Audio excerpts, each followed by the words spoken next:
जय श्री राधे, जय श्री कृष्णा। देवउठनी एकादशी। देवउठनी एकादशी की आज मैं आपको 3 कथाएं सुनाऊंगी। कार्तिक माह के शुक्ल पक्ष की एकादशी को देवउठनी एकादशी, देवोत्थान एकादशी, देवउठनी 11, प्रबोधनी एकादशी आदि नामों से जाना जाता है।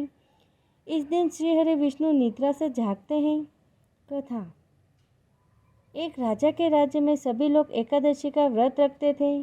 प्रजा तथा नौकर चाकरों से लेकर पशुओं तक को एकादशी के दिन अन्न नहीं दिया जाता था। एक दिन किसी दूसरे राज्य का एक व्यक्ति राजा के पास आकर बोला, महाराज, कृपा करके मुझे नौकरी पर रख ले। तब राजा ने उसके सामने एक शर्त रखी कि ठीक है, रख लेते हैं, किंतु रोज़ तो तुम्हें खाने को सब कुछ मिलेगा, पर एकादशी को अन्न नहीं मिलेगा। उस व्यक्ति ने उस समय हाँ कर ली, पर एकादशी के दिन जब उसे फलाहार का सामान दिया गया तो वह राजा के सामने जाकर गिड़गिड़ाने लगा, महाराज, इससे मेरा पेट नहीं भरेगा, मैं भूखा ही मर जाऊंगा, मुझे अन्न दे दो। राजा ने उसे शर्त की बात याद दिलाई, पर वह अन्न छोड़ने को राजी नहीं हुआ। तब राजा ने उसे आटा, दाल, चावल आदि दिए।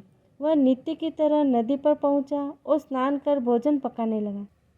जब भोजन बन गया तो वह भगवान को बुलाने लगा, आओ भगवान, भोजन तैयार है। उसके बुलाने पर पीताम्बर धारण किए भगवान चतुर्भुज रूप में आ पहुँचे तथा प्रेम से उसके साथ भोजन करने लगे। भोजन आदि करके भगवान अंतर्ध्यान हो गए तथा वह अपने काम पर चला गया। 15 दिन बाद अगले एकादशी को वह राजा से कहने लगा कि महाराज, मुझे दुगुना सामान दीजिए। उस दिन तो मैं भूखा ही रह गया। राजा ने कारण पूछा तो उसने बताया कि हमारे साथ भगवान भी खाते हैं, इसलिए हम दोनों के लिए ये सामान पूरा नहीं होता। यह सुनकर राजा को बड़ा आश्चर्य हुआ।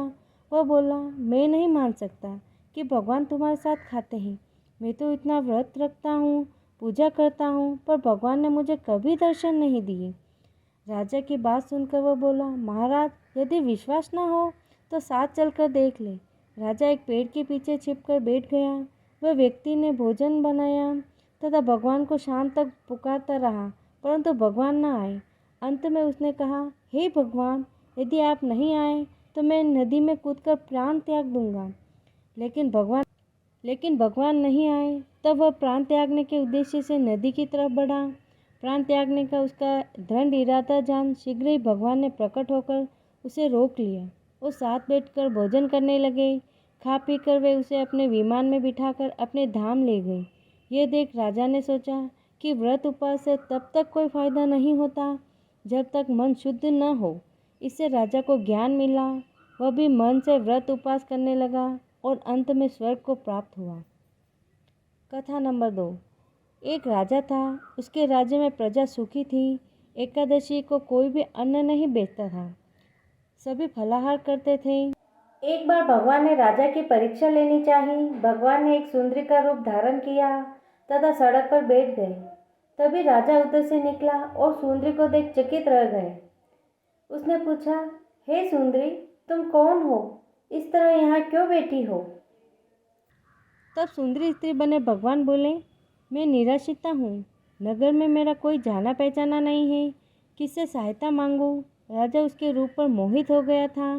वह बोला, तुम मेरे महल में चलकर मेरी रानी बनकर रहो। सुंदरी बोली, मैं तुम्हारी बात मानूंगी, पर तुम्हें राज्य का अधिकार मुझे सौंपना होगा। राज्य पर मेरा पूर्ण अधिकार होगा। मैं जो भी बनाऊंगी तुम्हें खाना होगा। राजा उसके रूप पर मोहित था, अतः उसने उसकी सभी शर्तें स्वीकार कर लीं। अगले दिन एकादशी थी। रानी ने हुक्म दिया कि बाजारों में अन्य दिनों की तरह अन्न बेचा जाए। उसने घर में मांस, मछली आदि पकवाए तथा परोस कर राजा से खाने के लिए कहा। यह देखकर राजा बोला, रानी, आज एकादशी है, मैं तो केवल फलाहार ही करूँगा। तब रानी ने शर्तें की याद दिलाई और बोली, या तो खाना खाओ, नहीं तो मैं बड़े राजकुमार का सिर काट लूँगी। राजा ने अपनी स्थिति बड़ी रानी से कही तो बड़ी रानी बोली, महाराज, धर्म न छोड़े, बड़े राजकुमार का सिर दे दें। पुत्र तो फिर भी मिल जाएगा, पर धर्म नहीं मिलेगा। इसी दौरान बड़ा राजकुमार खेलकर आ गया। माँ की आंखों में आंसू देखकर वो रोने का कारण पूछने लगा, तो माँ ने उसे सारी वस्तु स्थिति बता दी।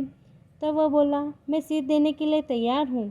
पिताजी के धर्म की रक्षा होगी, जरूर होगी। राजा दुखी मन से राजकुमार का सिर देने को तैयार हुआ तो रानी के रूप में भगवान विष्णु ने प्रकट होकर असली बात बताई। राजन, तुम इस कठिन परीक्षा में पास हुए।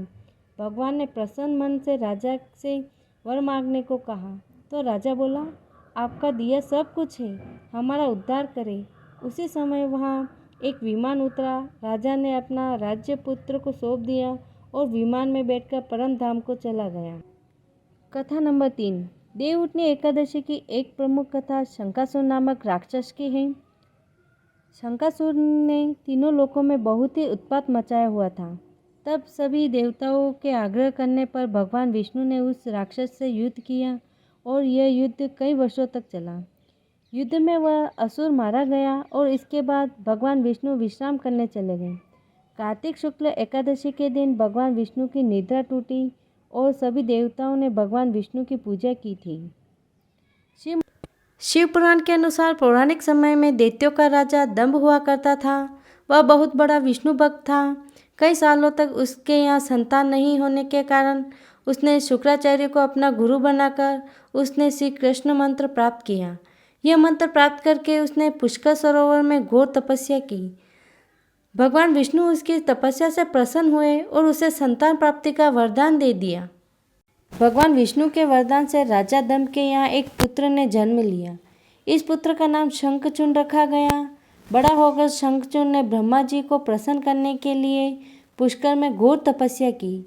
उसकी तपस्या से प्रसन्न होकर ब्रह्मा जी ने उसे वरदान मांगने को कहा। तब शंखचूड़ ने वरदान मांगा कि वह हमेशा अजर अमर रहे, वह उसे कोई देवता उसे नहीं मार पाए। ब्रह्मा जी ने उसे यह वरदान दे दिया और कहा कि वह बद्रीवन जाकर धर्मध्वज की पुत्री तुलसी जो तपस्या कर रही हैं उससे विवाह कर लें। शंखचूड़ ने वैसा ही किया और तुलसी के साथ विवाह के बाद सुखपूर्वक रहने लगा। उसने अपने बल से देवता, असुरों, दानवों, राक्षसों, गंधर्वों, नागों, किन्नरों, मनुष्यों तथा त्रिलोकी के सभी प्राणियों पर विजय प्राप्त कर ली। वह भगवान श्री कृष्ण का परम भक्त था।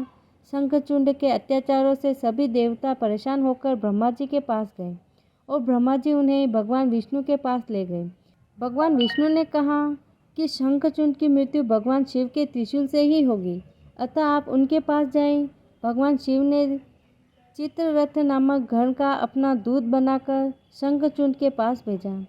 चित्ररथ ने शंखचूड़ को समझाया कि वह देवताओं को अपना राज्य लौटा दे, परंतु शंखचूड़ ने मना कर दिया और कहा कि वे महेश्वर से युद्ध करना चाहता है। भगवान शिव को जब यह पता चला कि वो तो युद्ध के लिए अपनी सेना लेकर निकल पड़े। इस तरह देवताओं दानवों में घमासान युद्ध हुआ, परंतु ब्रह्मा जी के वरदान के कारण शंखचूड़ को देवता नहीं हरा पाए। भगवान शिव ने शंखचूड़ का वध करने के लिए जैसे ही अपना त्रिशूल उठाया तभी आकाशवाणी हुई कि जब तक शंखचूड़ के हाथ में श्री हरि का कवच है और उसकी पत्नी का सतीत्व अखंडित है, तब तक उसका वध असंभव है। आकाशवाणी सुनकर भगवान विष्णु वृद्ध ब्राह्मण का रूप धारण कर शंखचूड़ के पास गए और उसने श्री हरि कवच दान में मांग लिया। शंखचूड़ ने वह कवच बिना किसी संकोच के दान कर दिया। उसके बाद भगवान विष्णु शंखचूड़ का रूप बनाकर तुलसी के पास गए। शंखचूड़ रूपी भगवान विष्णु ने तुलसी के महल के द्वार पर जाकर अपनी विजय होने की सूचना दी। यह सुनकर तुलसी बहुत प्रसन्न हुई और प्रतिरूप में आए भगवान का पूजन किया व रमण किया। ऐसा करते ही तुलसी का सतीत्व खंडित हो गया और भगवान शिव ने युद्ध में अपने त्रिशूल से शंखचूड़ का वध कर दिया। तब तुलसी को पता चला कि वे उसके पति नहीं हैं, बल्कि वे तो भगवान विष्णु हैं। क्रोध में आकर तुलसी ने कहा कि आपके छलपूर्वक मेरा धर्म भ्रष्ट किया है और मेरे पति को मार डाला। अंत में आपको श्राप देती हूँ कि आप पाषाण होकर धरती पर रहें। तब भगवान विष्णु ने कहा, देवी, तुम मेरे लिए भारतवर्ष में रहकर बहुत दिनों तक तपस्या कर चुकी हो।